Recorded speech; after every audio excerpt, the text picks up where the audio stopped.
Este conteúdo é dirigido para agricultores e profissionais do setor agrícola.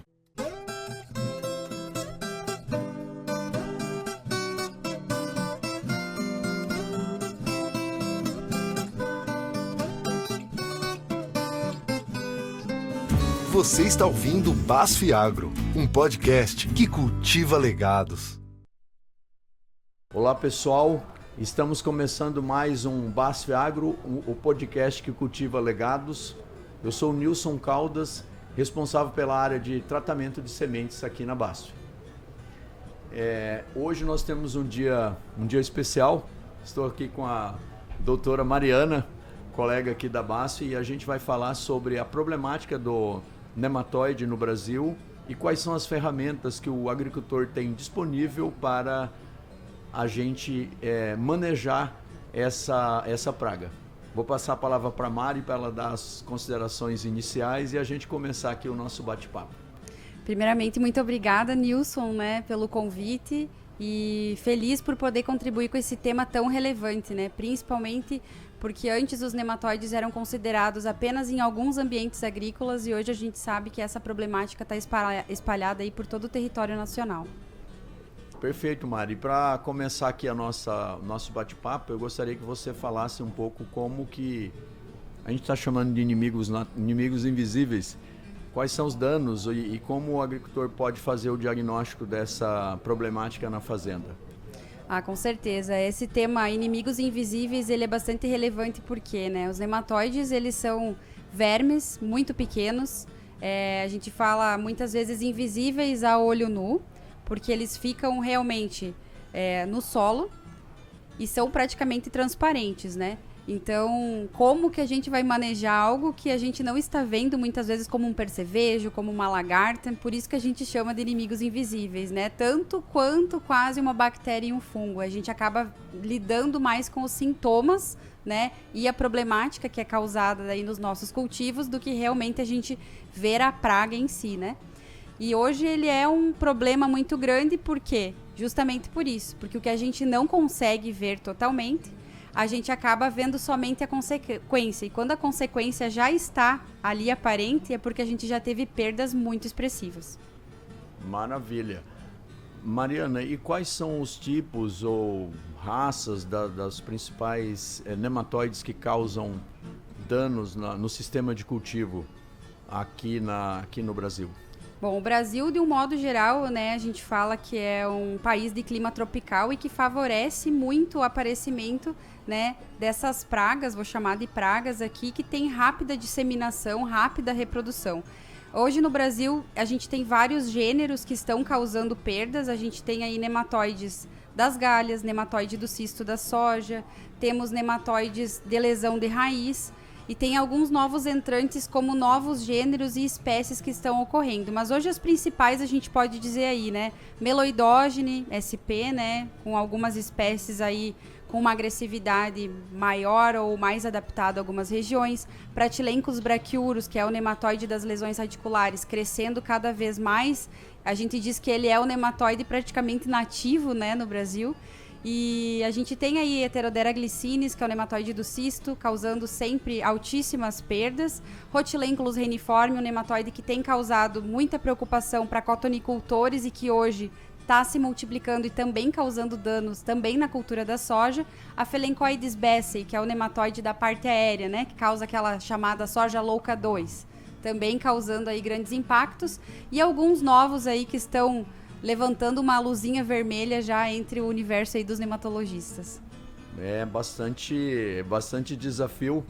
E quais são os danos que esses nematóides causam, tanto para a lavoura e, obviamente, danos econômicos? Então, dá para a gente quantificar aí no sistema produtivo, por exemplo, soja, algodão, milho? Quais são os danos que eles causam? Olha, hoje quando a gente fala em dano de nematóide, a gente fala em estimativas de perdas, Diferente de pragas como lagartas, percevejos, a gente não tem um nível de dano econômico estabelecido para esse tipo de praga. Por isso a dificuldade muitas vezes de quantificação, até mesmo de resolução, de implementar um único manejo, que seja direcionado para interferir. É um nível de dano econômico tal eu vou interferir com essa ferramenta. A gente trabalha muito nele na questão de presença e ausência. E a gente brinca assim, né, que existem alguns produtores que falam que não tem nematóide na área. A gente fala que é um grupo privilegiado de produtores que não tem nematóide na área, mas a gente já pensa pelo outro lado. São esses produtores que muitas vezes não fizeram análise nematológica, que nematóide está presente. E causando aí, Nilson, como você perguntou, perdas muito expressivas. A gente percebe, hoje tem um dado muito corrente no mercado, que a cada 10 safras produzidas, uma fica totalmente para os nematóides. Nossa. Então, na cultura da soja, nematóide das galhas causando perdas de até 50%, Heterodera glycinis, nematóide do cisto, a mesma coisa, o pratilenco sempre presente, causando perdas de 25%, 30%, dependendo muitas vezes do ambiente, não somente da população, mas é sempre um desafio. Mariana, e a gente sabe que os nematóides, eles são porta de entrada para doenças, uma vez que ele entra na raiz e deixa ali a porta de entrada. Eu gostaria que você comentasse um pouco como que um bom manejo de nematóide também pode auxiliar no bom manejo de doenças de solo, na cultura da soja e também no sistema produtivo como um todo. Excelente, Nilson.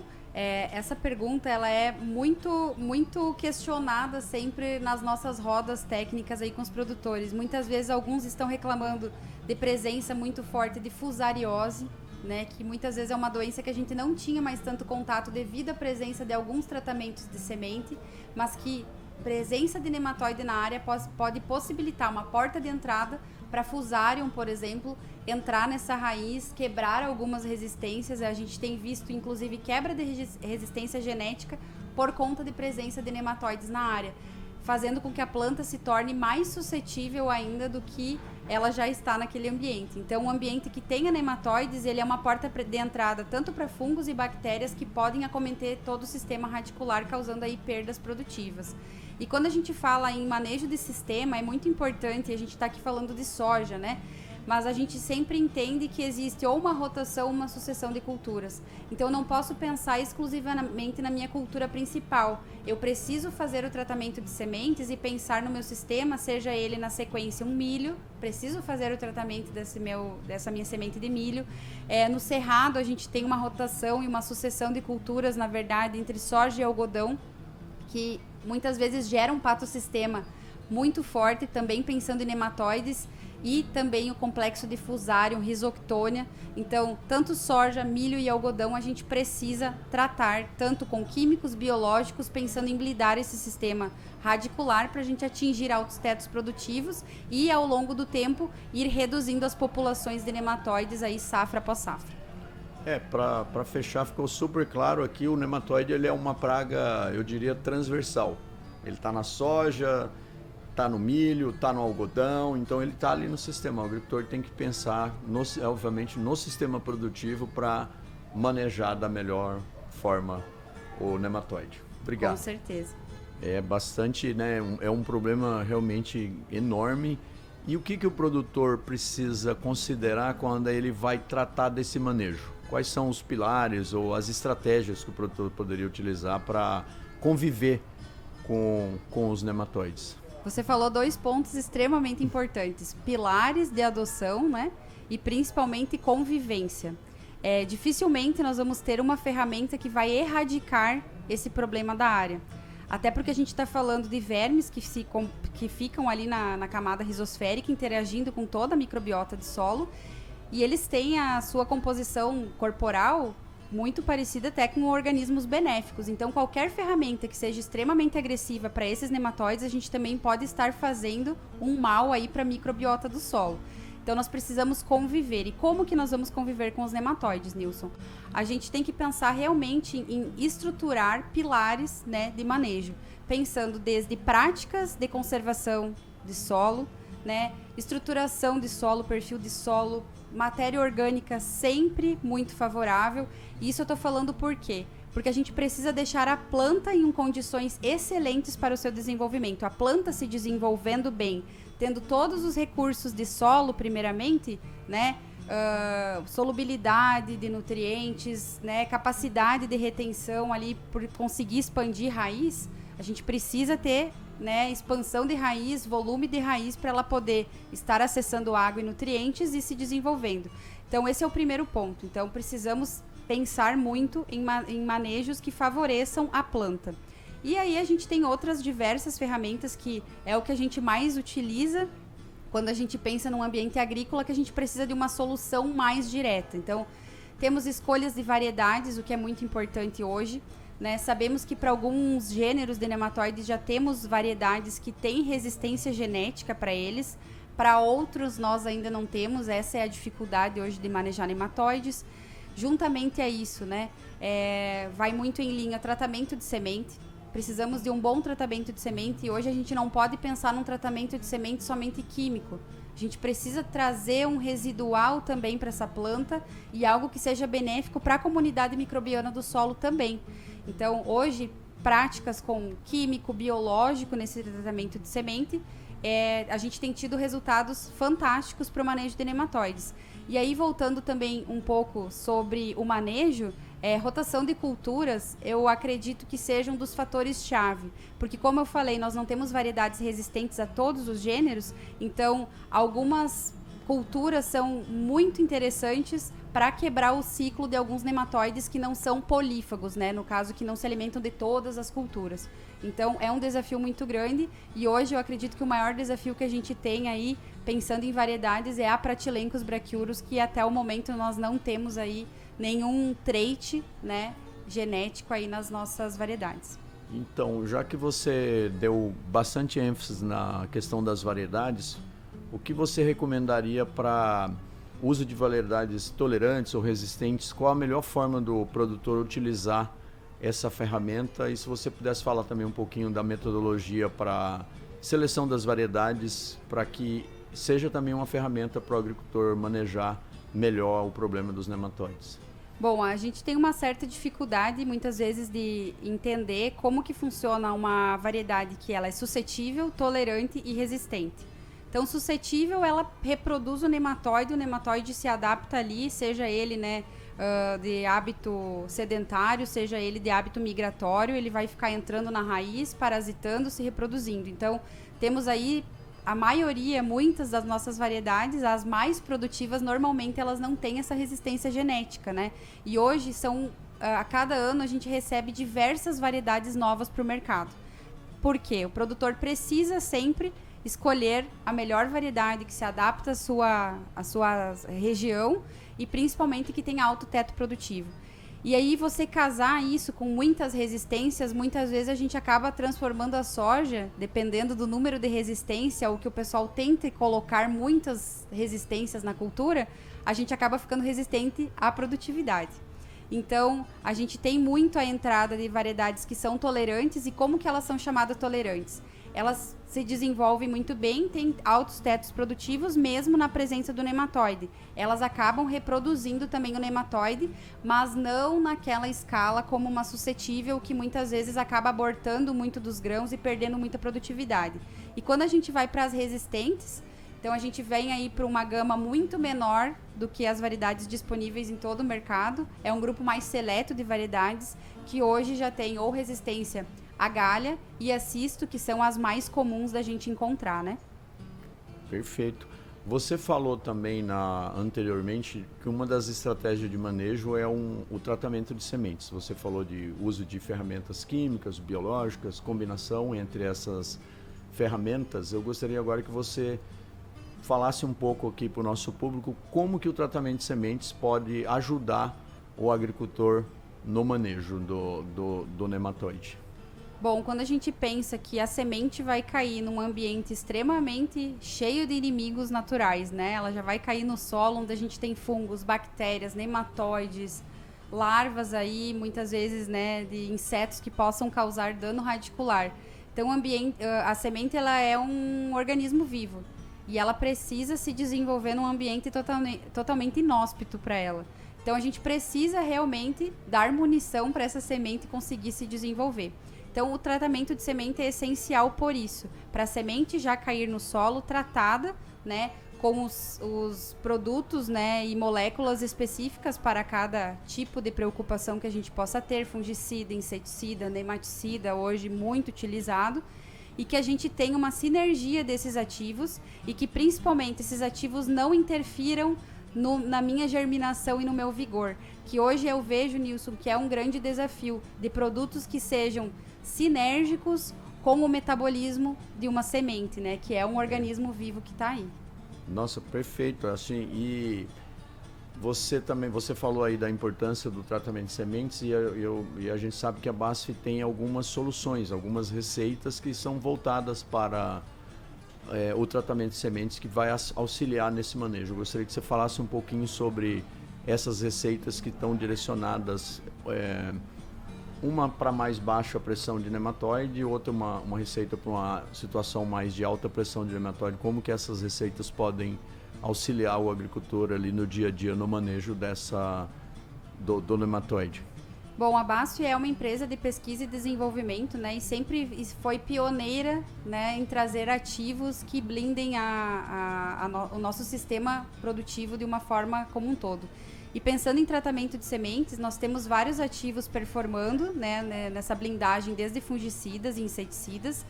E hoje, pensando no espectro aí de controle para nematóides, nós temos estratégias extremamente interessantes, né? Pensando no manejo dessa praga. A gente tem hoje ferramentas biológicas aí, produtos totalmente voltados com essa sinergia e simbiose que a gente tem. Então, nós temos aí um gênero, né, de um biológico atuando no tratamento de semente, que é o Bacillus firmus. É uma bactéria extremamente benéfica para a cultura, que atua no enraizamento da cultura.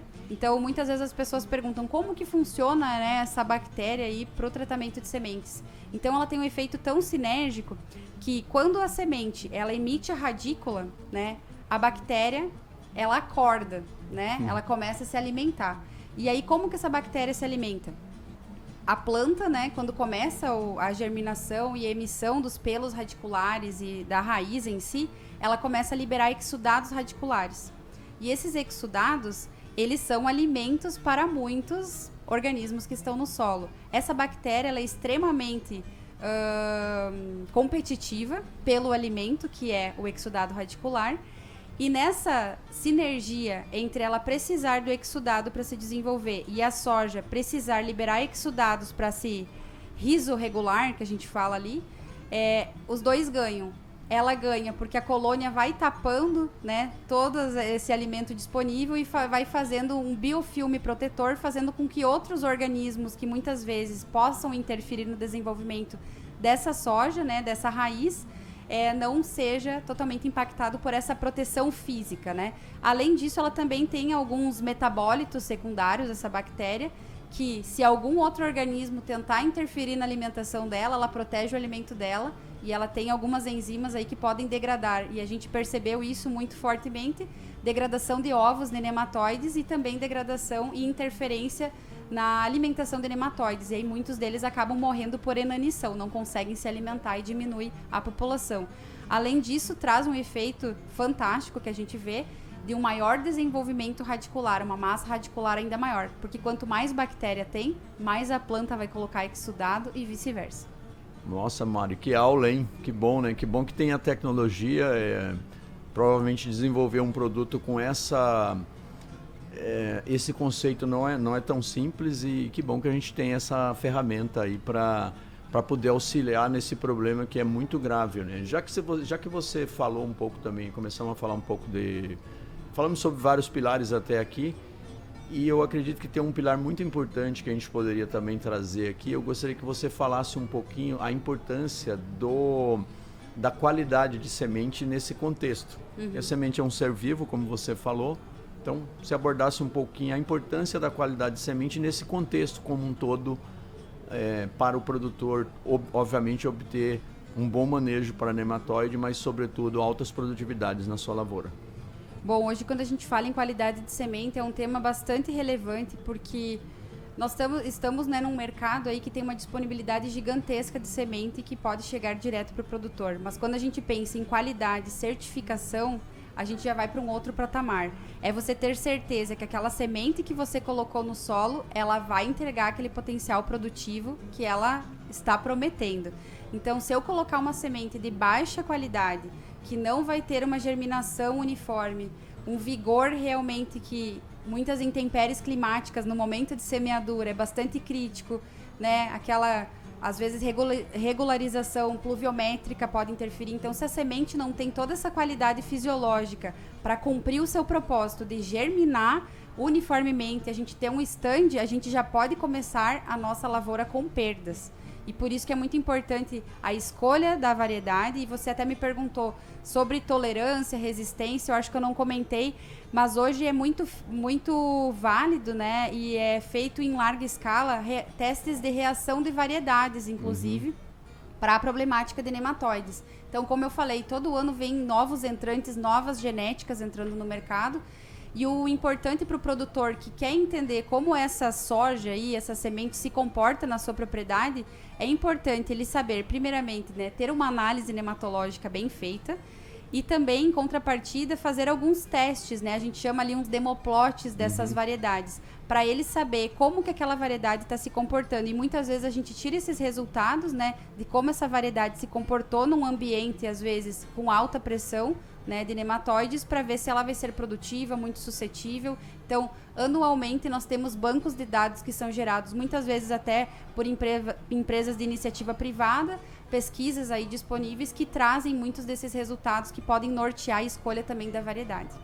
Muito obrigado, Mário. Olha, conversa boa e com qualidade passa rápido. Estamos aqui chegando quase ao final do nosso bate-papo. Eu gostaria de passar a palavra para você fazer as suas considerações finais e a gente vai encaminhando aí para o nosso final. É um assunto realmente muito relevante que certamente nós temos bastante conhecimento aqui na BASF para contribuir com os agricultores para um manejo de alta performance aí contra os inimigos invisíveis. Com certeza.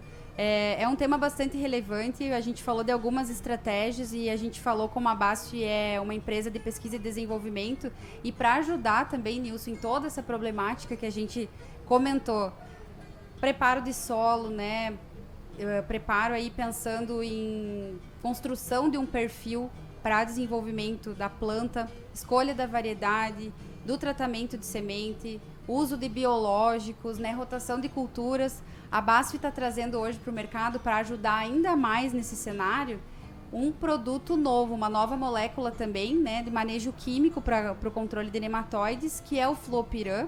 Hoje é uma das ferramentas aí que pode ajudar e muito nesse manejo. É uma molécula totalmente inovadora, uma carboxamida que está vindo aí para o manejo de nematóides e que está prometendo, inclusive, um residual bastante extenso, o que a gente não tem muitas vezes em moléculas químicas em tratamento de semente. Extremamente sinérgico com os tratamentos que a gente já vem ofertando e trazendo aí mais uma possibilidade de ferramenta inovadora e que realmente vai trazer esse respiro que a gente tanto precisa para o desenvolvimento inicial aí da cultura, até o estabelecimento do potencial produtivo, até o florescimento, a planta vai estar blindada, né, fazendo o controle desse nematóide.